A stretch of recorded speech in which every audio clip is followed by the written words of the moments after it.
Welcome.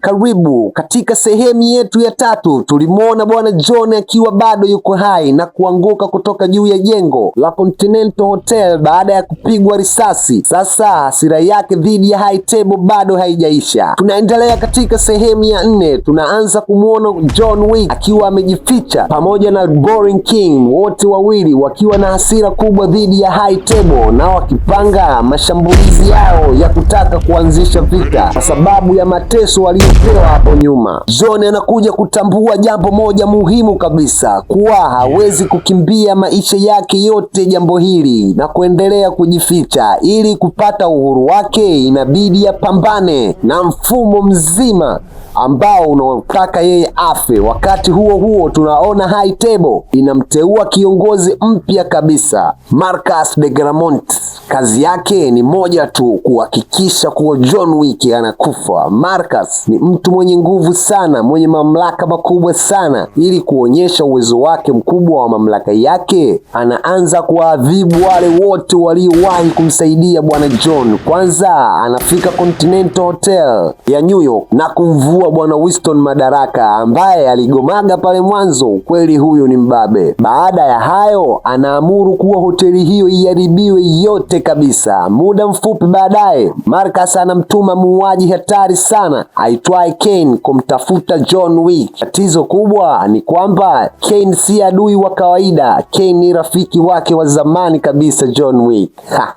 Ingawa ni kipofu, ana uwezo wa ajabu sana wa kupigana jamaa huyu. High Table inamlazimisha kuwa lazima amuue bwana John Wick na kumtishia maisha ya binti yake kuwa watamfyekelea mbali. Kwa upande mwingine tunamuona bwana John akiendelea na Oscar nchini Japan kutafuta msaada kutoka kwa marafiki zake wa zamani. Koji Shimazu, mmiliki wa Continental Hotel ya Oscar. Koji anamkaribisha John licha ya kujua kuwa kufanya hivyo ni kinyume cha sheria ama matakwa ya High Table. Muda mfupi tu baadaye, hapatoshi, jeshi la Marcus avamia hoteli ya Oscar Continental. Pambano yanaanza, mapambano yanakuwa makubwa sana. John na Koji na wapiganaji wa hoteli wapambana kwa nguvu kubwa zaidi kumshinda adui huyo. Katika vita hiyo wanakutana bwana John na Kane. Ingawa ni marafiki, wote wawili wanazamimika kupigana kwa sababu mazingira yaliyowazunguka. Baada ya mapambano marefu kabisa na hatari, Koji anajitoa muhanga kiume ili kumsaidia bwana John, na John anatoroka. Kifo chake kinaumiza sana moyo wa John na hata Kane mwenyewe. Baada ya kutoroka Oscar, John Wick anakutana na yule Winston ambaye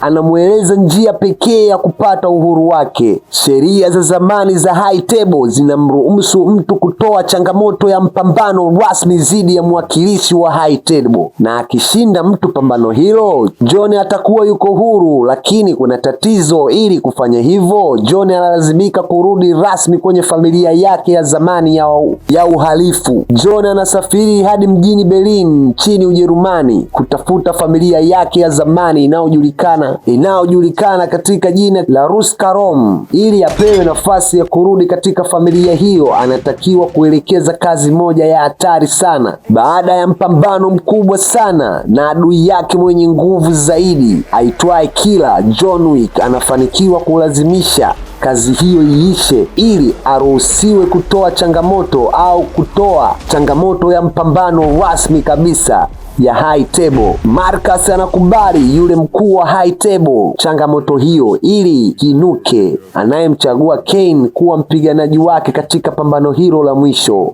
Mtu na mshikaji wake. Unajua, siku ya mpambano unapangwa. Mpambano unafanyika Paris nchini Ufaransa, lakini kabla mpambano kuanza, Marcus anaweka zawadi kubwa sana ya yoyote atakayemuua John Wick. Ghafla wauaji wanatoka kila kona katika nchini Paris, wanaanza kumuwinda tena. John alazimika kupigana vita ya mtaani sasa kwenye majengo na barabara za jiji hilo. Mapambano haya yanakuwa miongoni mwa mapambano makubwa zaidi katika historia ya mfululizo wa movie ya John Wick. Anapigana dhidi ya makumi au maelfu ya maadui huku akijaribu kufika katika eneo la mapambano kabla muda haujaisha. Katika tukio moja maarufu sana, John anapigana ndani ya jengo kubwa sana huku akitumia silaha maalumu ya Dragon Breath. Maadui wengi wanaanguka, wengine wanakufa, lakini safari yake bado haijaisha. Hatimaye anafika kwenye ngazi ndefu sana zinazoelekea Sacred Core. Akijaribu kufika juu kabisa, anashambuliwa tena na maadui wengi sana. Baada ya mapambano marefu, anaanguka chini ya ngazi karibu zote alizopanda kutoka juu. Lakini msaada wa marafiki wazake wachache sana wanaamua kumsimamia tena na kuanza kupanda naye kwa mara nyingine. Mwisho anafanikiwa kufika katika mpambano, na sekunde chache kabla ya muda kuisha akafanikiwa bwana. Pambano rasmi linaanza, John Wick dhidi ya Kane. Marafiki hao wawili wa zamani sana wanapaswa kupigana ili mmoja wao apate uhuru wake. Mmoja anataka amuokoe mtoto wake na mwingine anataka uhuru wa maisha yake. Kwa kufuata sheria za pambano, wote wawili wanapigana risasi kwa zamu. Raundi ya kwanza inapita, raundi ya pili inapita. Katika raundi ya mwisho wote wawili wanajeruhiwa vibaya sana. John anaanguka chini na yule mkuu wa High Table ambaye anaitwa jina la Marcus anaamini kuwa John Wick ameshindwa. Kwa kiburi kikubwa, Marcus anaingia mwenyewe ili kupigana risasi yake ya mwisho, lakini hajui kuwa John bado hajatumia risasi yake ya mwisho. Winston anamkumbusha Marcus jambo hilo. Marcus anatambua kuwa amechelewa sana.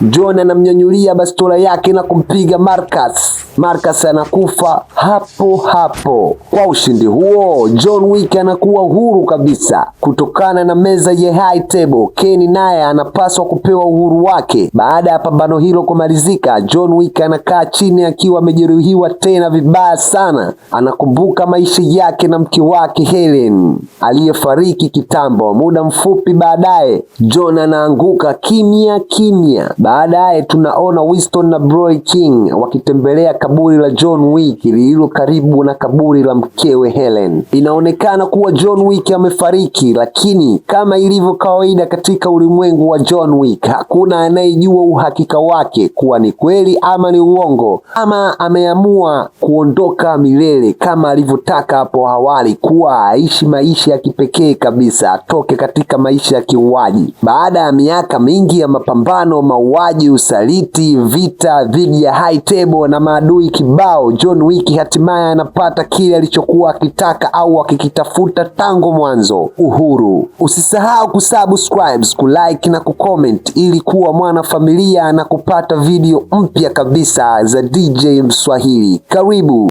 Umefika kwa DJ Mswahili, utapata movie kali zilizotafsiriwa Kiswahili, za kuchekesha, za kutisha, action kali, bila kusahau animation za watoto. Usisahau kusubscribe, kulike na kucomment.